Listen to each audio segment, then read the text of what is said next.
All right, Melissa. So how are you? I'm doing good. Uh, Sorry, I'm trying to make sure you can hear me on the microphone. I'm doing good. I'm better than I was the last time you saw me. Okay. So what kind of landed you right here? I stay kind of woods right over there. I have a tent over there. It's where I stay right now. Okay. So like I'm pretty much here all the time. Like most of the workers know me. So So how has things kind of been since the last time I saw you?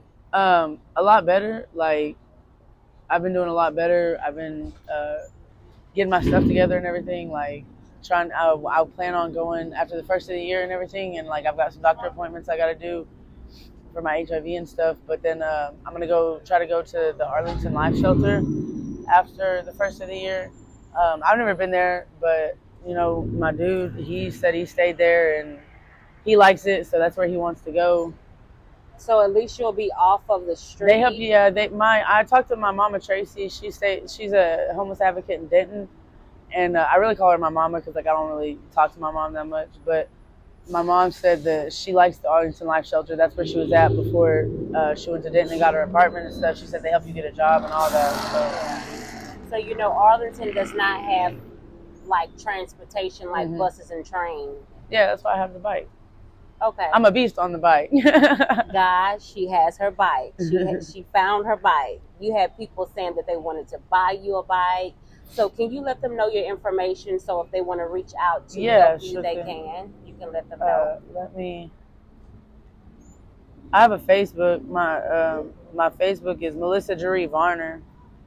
Um, I'm in a white tank top on the picture. I really need to update the picture. My bad, y'all. Melissa Jaree Varner. It's Jauhree. It was my great grandma's name. That's her Facebook. And to reach you, your Cash App or your cell phone My cell number. phone number is 469-437-5637.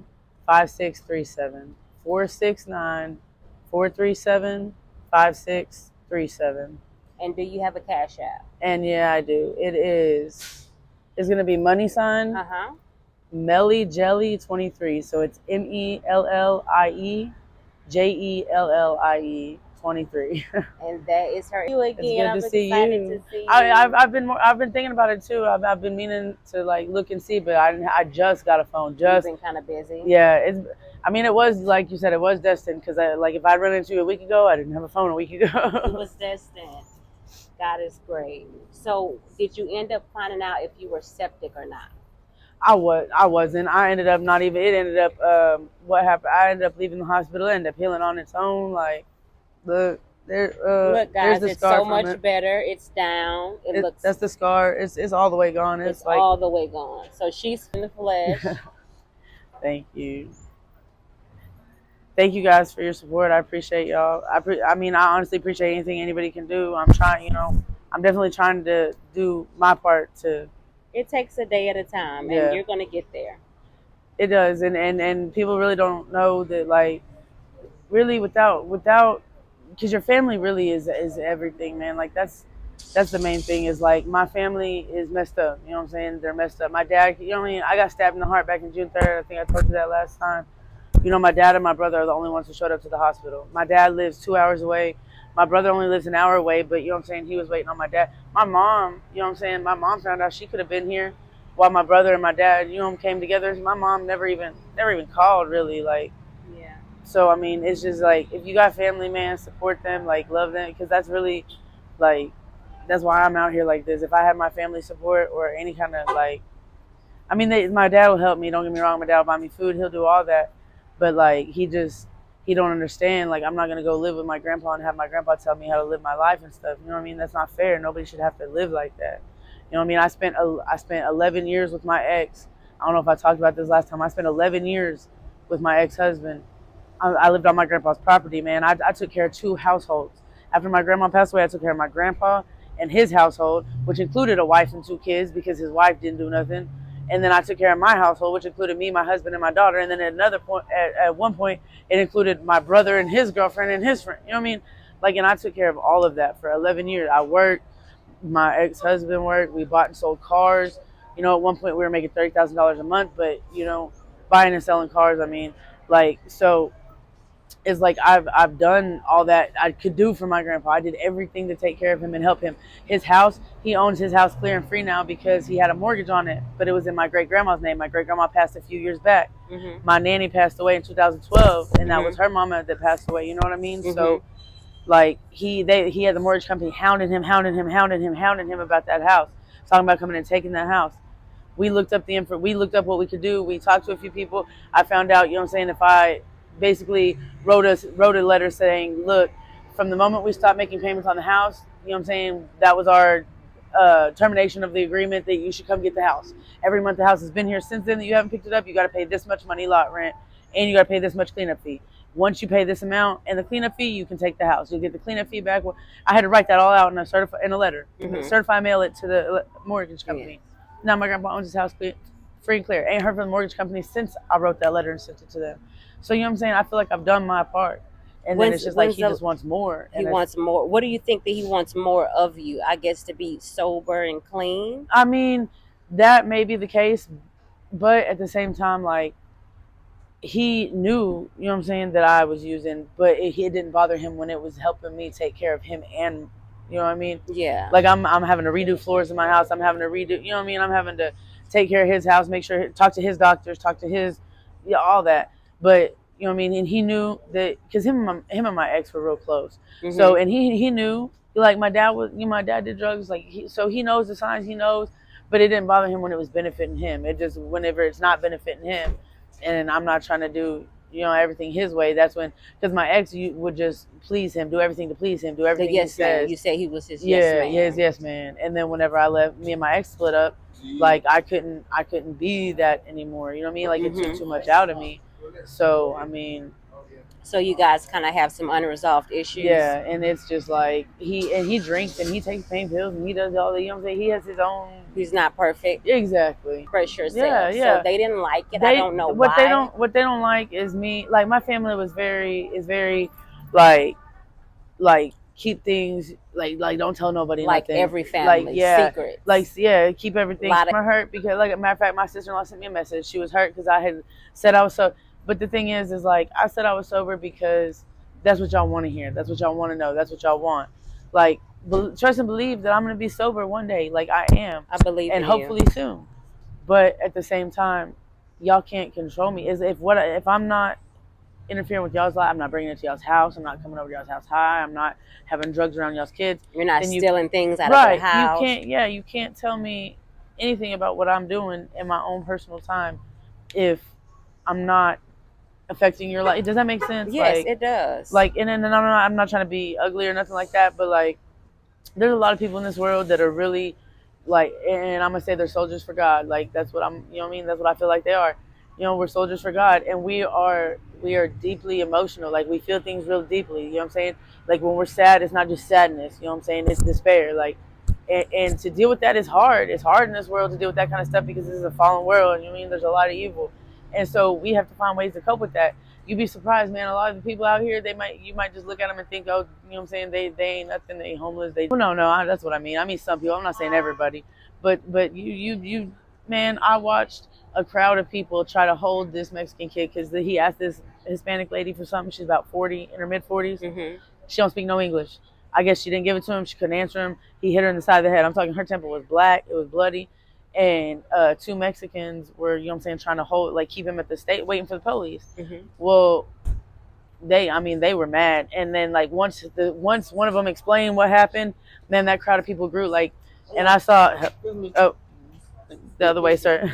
I saw some real, you know what I'm saying, soldiers of Christ who were like, nah, we're not finna just stand by and let this happen. This is not okay. Like that's what everyone wants everyone to do, is just stand by and let bad things happen. Let evil prevail and not say anything. Man, nah, we need, if you can, you need to stand up for stuff like that. You need to, I was down here with my dog and I was trying to put my dog. Is that yours? Okay. And I was trying to put my dog, you know what I'm saying, on the kid to hold him still. He ended up getting away just because the cops ended up taking forever. But I mean, that it made me see a lot of people differently. Like, you know what I'm saying, the people that were trying to do that and stuff. And you know, there were those ones coming like and trying to like hit the dude like just to get in, you know what I'm saying, just to say they did. But like you Yeah. could tell the ones who really were like, nah, you going to jail, like that lady didn't do nothing, that was wrong. Yeah. And so like, but I see that a lot too. There's a lot of people out in the world that are good people, you know what I mean, that are like soldiers for Christ. They go like they struggle. So I mean, you know, when you They look at do. somebody who does drugs or some or drinks or anything, like because a lot of people are good at hiding it. You would be on everything I love. Y'all would be surprised how many people you know that probably do drugs, including methamphetamine, Because because they hide it very, very well. you have a lot of that you left the hospital for your bike, and what they said was going to do drugs, or you wanted to leave to do drugs. Man, if I wanted to do drugs on everything, I can do drugs at the hospital. You know what I mean? It's not like they police you. It's not jail.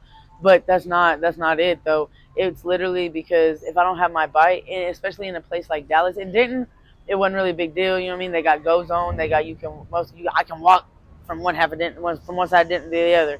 But in Dallas, a place this big, to get to the resources that are so spread out, to be able to, you know what I mean, do what you got to do, all of that, you got to have a bike. And the people down here are so grimy. I mean, the dude that was trying to steal my bike had 2 kids with him who were like playing on my bike. But you know what I'm saying? And so at first I'm like, oh, my bad, thinking that his kids were just playing around my bike, till I got to my bike and saw the lock broke and realized he was just using his kids up to try to steal my bike. Like, people are grimy like that down here bad. Like, You have to watch it. yeah, you got to watch them. And then to get another bike, you know what I mean?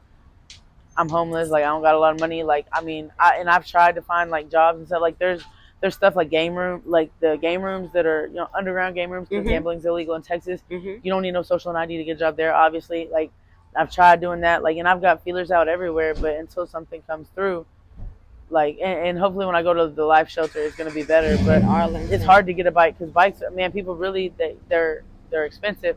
Like, I really messed up because I had a key. It's a BMX kink. That's the net brand of it, a kink. And the model was a whip. It was a whip 2023. It was matte black, man. I love that. That was a $600 bike. I got it for. I sold some drugs. Hopefully I'm not incriminating myself, but it is what it is. Not. But I sold, like, you know what I'm saying, probably like $20 worth of drugs for that bike, for a $600 bike. You know what I mean? Like, and I read somewhere that a hustler isn't somebody who sells drugs. A hustler is somebody who finds any way to make money. And really, that's what it is. On that bike, I was fast. Like, that bike, I never got tired. Like, I could move on that bike. It was, you know, bikes eventually wear down, and so that bike, man, it was. And ever since then, I haven't been able to find nothing like it. I ended up getting mad. Me and my husband got in a fight. I sold it for $50. Where is your husband right now? He just saw him right through here. He was, well, you didn't see him, but he rode through here. He yelled Melly a second ago, and I looked at him. He told me he was going to the spot. Okay. Yeah, he didn't. He just didn't know what was going on, and he's weary of cameras and stuff. Well, you don't have to tell me exactly where is the spot, but I'm assuming it's outside. Yeah, somewhere? yeah, it's by. Yeah. But, oh yeah, I mean, it's right here. Yeah, it's outside. It's Do you have your ID? No, I don't have my ID or my social. When I went to jail, I lost all that because I was staying at, you know what I'm saying, not a trap house, but like a flop house. There are a bunch of people who did drugs live there. Yeah. And so all my stuff disappeared when I went to jail. I didn't have nothing. And then to get my social, you got to have some form of ID. So even just a birth certificate. Well, to get my birth certificate, I've got to get my parents to go, and they've got to take off work to go down to the courthouse to get it. You know what I mean? And it's just a lot. But, you know, they've got, like, the places like the Life Church or the Life Shelter in Arlington, they help you. Like that place that lady was talking about earlier, I don't know what she was talking about, but the Stupod, they'll give you a Stupod ID, and then you can usually kind of get things moving with that. But it's just, the shelters in Arlington not in Arlington, the shelters in Dallas are like, they're full. Like, I mean, yeah, there's a lot of homeless people in Dallas. Like, the only way that I could get into the Salvation Army was by, whenever I got stabbed in the heart, was by like some kind of medical thing they had. But I wasn't, my husband couldn't go, and I had just talked to somebody about how a girl was raped by 4 guys at that shelter. Really? So I'm not you know what I mean? The Dallas shelters are far from safe. Like, so is your husband going to be able to come with you to Arlington? Yeah. His idea to go to the life shelter because we can both go. He's been there before, so he's familiar with it. I'm just not familiar with it because So once you get there, what's your plans? My husband said like you have to work, but he said that you can get a job at the it's the stadium, the Cowboys, whatever. Okay, in Arlington. Yeah, the stadium in Arlington, and you can get a job there. I guess it's like contract work. I don't. He explained it, but you can work there and get that qualifies as your job, and you get paid. And like I, he didn't explain it fully, but basically that's what he did when he was in Arlington at the life shelter. He Yeah, got a job at the stadium and was doing work at the stadium and staying at the shelter, and that's how he. yeah. Because he said he would go to Denton on the weekends or something and Uh huh. stay. So I mean, I guess it's, I mean, one of those that you can like on the weekends you don't got to be there or something. I mean, I don't. Yeah. I'm not familiar Okay. with the shelters because like I honestly have never really stayed in one. Like I've ever since I have been homeless, I've stayed outside in a tent of some sort. Yeah. Like first with him, and then Uh huh. out here too. Like in Dallas, they do the bando thing, like where they stay in the apartments that don't have anybody living in them. Yeah. But Bandos. yeah, but we Mainly in Dallas. yeah, I've never really heard of it in Denton, but in Dallas, it's a big thing. And but like we're in one asleep, and we heard banging on the door, and it was the maintenance people and the office lady, and she was calling the cops, and we were like, oh my god. So that was our experience. We were like, nope, no more. Like, Yeah. You and don't we want have to a get dog. trespassed. Like, You guys have a dog too? yeah, we have Okay. a pit bull. He's a cane corso pit, but he don't do good inside because he's really protective over me Uh-huh. and my husband. And so he didn't even like my husband when he first. He'd always try to bite my husband. Like him and my husband had to like build some kind of relationship. Yeah. And so he's real protective. So he'll bark at anything, little noises, all that. So Yeah. All people in right. Dallas. Okay. So I'm sorry, I didn't mean to talk so long. no, you're fine. You like to express yourself. So now you get to be able to, tell people your side of the story.